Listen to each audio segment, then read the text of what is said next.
3을 해가 저물어 갑니다. 사해 해가 저물 때 경포대에 이릅니다. 경포호수가 있고 경포대가 있죠. 경포호는 석호예요. 석호라고 하는 것은 육지에서 육지로 쑥 들어와 있는 그런 호수죠. 바닷물이 육지로 쑥 들어와 있는 자 경포호입니다. 자 철쭉을 밟았다는 얘기가 아니고 철쭉이 나 있는 길을 갔다는 얘기죠. 우개지륜이 경포로 내려가니 그랬습니다. 이 우자는 무슨 우자예요? 날개 우자죠. 아 이게 지금 날개가 달려있는 수레라고 하는 것인데 이 사람이 정철이 탄 거는 실제로는 이게 우개지륜이 아니고 그냥 가마예요. 가마.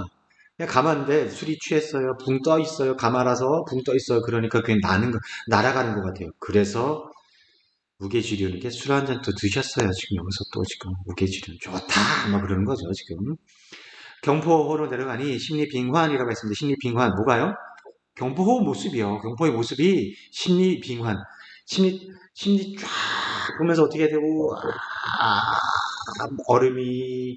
얼음이 얼려 있는 것처럼 보인다는 얘기예요. 실제 다시 얘기할게요. 얼음같이 그러니까 심리빙환 이야기는 여기서 실제 얼음이 아니고요. 이게 뭐예요, 그냥 이 얼음은 비유한 거예요. 비유. 다시 말해서 뭐예요? 잔잔함을 표현하기 위해서 얼음 같다라고 하는 거예요. 얼음이 걸려있다라고 생각하는 거예요. 장송, 그러니까 큰 소나무 울창한 속에 펼쳐져 있습니다. 뭐가요? 뭐가? 경포호가요. 경포호가 펼쳐져 있고요. 물결도 잔잔하기도 하구나. 하도 잔잔해서 얼음 같다고요. 얼음이 열려있는 것 같다고요.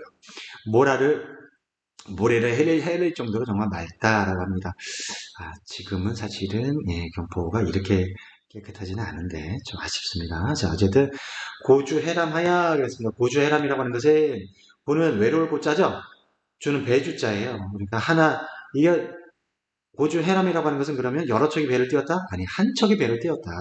한 척이 배를 띄웠다라고 하면 되는 것 같고 고주해람하야 정제에 와요. 정자 위에 오릅니다. 생겨서 경포가 이렇게 생겼고 여기 정자가 이렇게 있는 거예요. 정자가 이렇게 보이죠? 정자가 이렇게 보이죠? 정자가 그렇죠? 정자가 이렇게 보입니다. 정자가 이렇게 있죠? 그래서 다시 돌아올게요.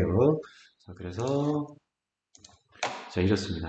자, 그래서 정자가 있고요. 올라가고 가뭄계 너무 곁에 대항해 거기로다 화자가 바라보고 있는 위치는 화자는 어디 바다 쪽을 바라보고 있죠. 바다 쪽을 바라보고 있죠. 바다 쪽을 조용하다 이 경포 아득하구나라고 하는 것인데 여기서 지금 보면 정미임이라고 돼 있어요. 그러니까 조밀하다는 뜻이 아니고요. 이 시계가 정밀한 기술입니다 했을 때 정밀이 아니고요. 고유할 정제 고유할 밀자예요.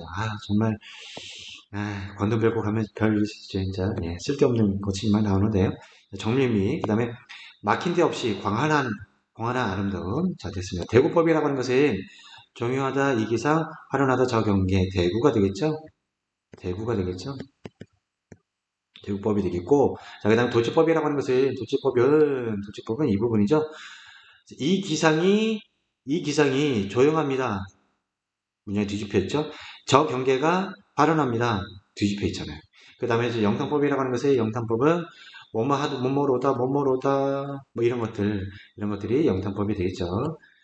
자, 그 다음에 이보다 갖추어진 데가 또 어디 있단 말이냐. 경포를 얘기하는 것이죠. 경포를.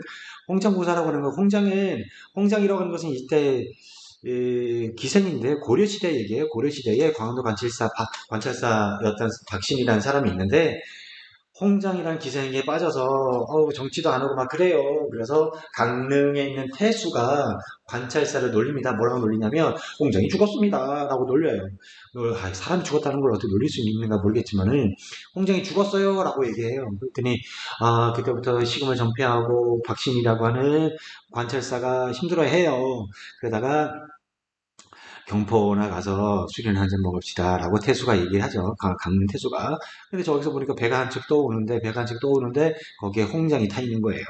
그래서 아직도 장난치는 걸 모르고 이 박신이라고 하는 사람은 저기 귀신이 탔구나 라고 해요. 다시 알고 봤더니 당신이 네가 너무 정치를 안 해서 지금 일부러 이게 장난친 거야 라고 합니다. 그래서 박신이 여기서 깨닫고 그때부터 정치를 열심히 했다고 해요. 근데 이게 참 사람을 죽었다고 사람 죽은 거 갖고 어떻게 장난을 치는지. 자, 그래서 사실 여러분들이 그렇잖아요. 여러분들 공부 안 한다고 해서 옆에서 주변 사람들이 여러분들 이성 친구가 죽었어. 그러면 여러분들이 성찰해서 이제부터 공부해야겠다 이렇게 되나요? 사람 죽었다라고 하는 거 장난치는 거 좀 너무했지만 어쨌든 좀 야단스러웠던 거죠. 야단스럽다. 홍장고사는 야단스러웠다. 경포의 고사는 정말 조용하고 아름다워 하지만 그에 비해 경포에 내려온 유명 고사인 홍장과 강원 감사 박신의 고사는 너무 대조적이야. 그래서 홍장의 고사가 너무 아주 야단스럽다 하는 거야. 이렇게 조용한 경포에 야단스럽다고 한 홍장 고사를 대조한 이유는 고요한 아름다움을 강조하기 위한 표현이 되겠죠. 강릉 대도호 이 큰 도시의 풍속이 좀 좋다. 이 풍속이 어떻게 나오냐? 이 부분 여기 나오잖아요. 풍속. 절효 정문 효충열 죄송합니다. 효열 이런 얘기죠. 충은 낙에서 충신, 효는 효자, 열은 뭐예요? 여자한테 주는 거죠. 그러니까 남편이 먼저 죽어, 남편이 먼저 죽었을 때 남편이 먼저 죽고 난 다음에 여자가 정절을 지켜요. 정절을 지키면 그러면 어떻게 그 집안에다가 연령을 내려주죠. 연령. 근데 연령을 내려주는 게, 근데 참 이게 문제가 있어요, 사실은. 자, 이게 충성, 이 효자라고 하는 것은, 효자는 사실 그래요. 이보라는 사람이, 잘랐습니다. 손가락을 잘라요. 이런 게 유명해져요, 조선시대에.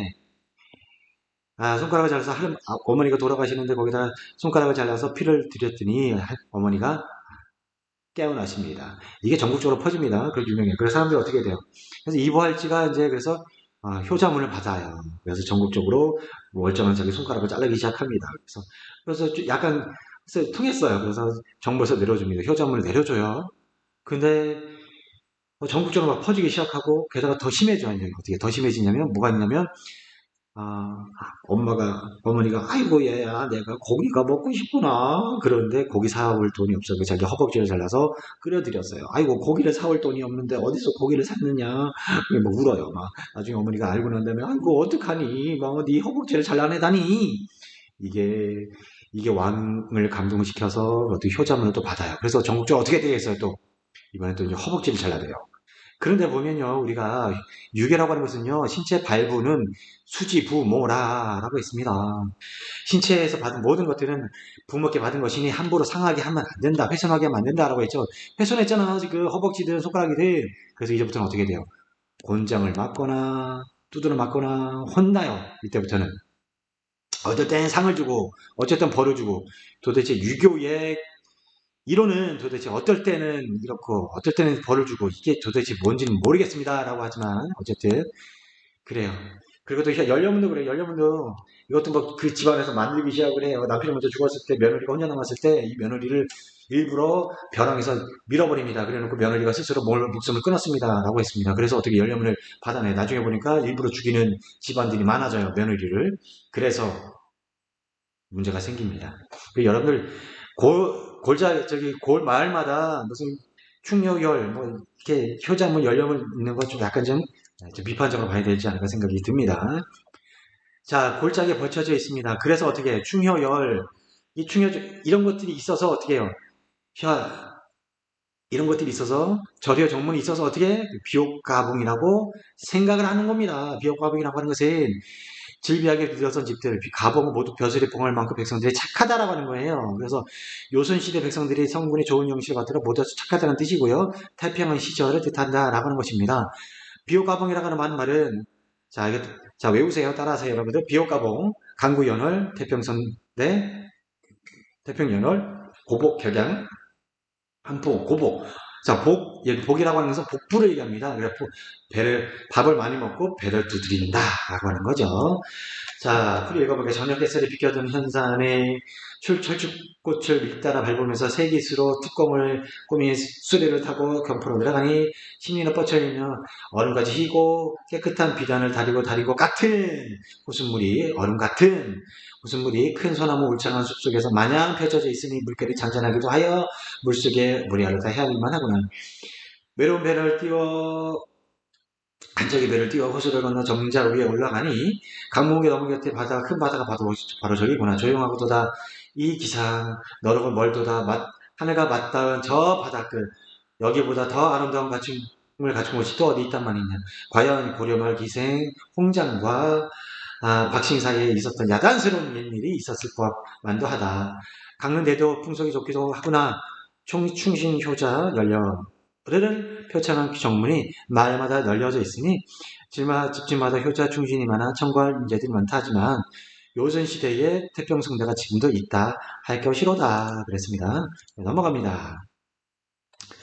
진주강 축서로 50천 내리물이 태백산 그림자를 동해로 담아가니 이건 또 뭔 소리냐면은 지금 50천에 자 강물이 이렇게 있어요. 강물이 있는데 여기에 이제 산이 이렇게 있고요. 산의 그림자가 여기 이렇게 비치겠지. 그치? 산의 그림자가 비치겠지. 근데 이게 너무 아름다운 거야. 어디에? 강물의 빛이 태백산 그림자가 너무 아름다운 거야. 너무 아름다워서 보여드리고 싶어. 누구한테? 임금한테 보여드리고 싶어요. 그래서 어떻게 해야 돼? 차라리 그래서 지금 볼게요. 담아가니 차라리 뭐라고 여기서 강물 여기서 50천의 흐름을 서쪽으로 바꾸어. 이게 동쪽으로 흐르거든요. 서쪽으로 바꾸어. 목멱에 닿고자 하기다. 남산에 닿게 하고 싶다. 남산에 닿으면 50천이 원래는 오른쪽으로 흐르는데 서쪽으로 흐르다 보면 누굴 만나? 한강을 만나요. 한강을 만나면 어떻게 해? 한강을 만나면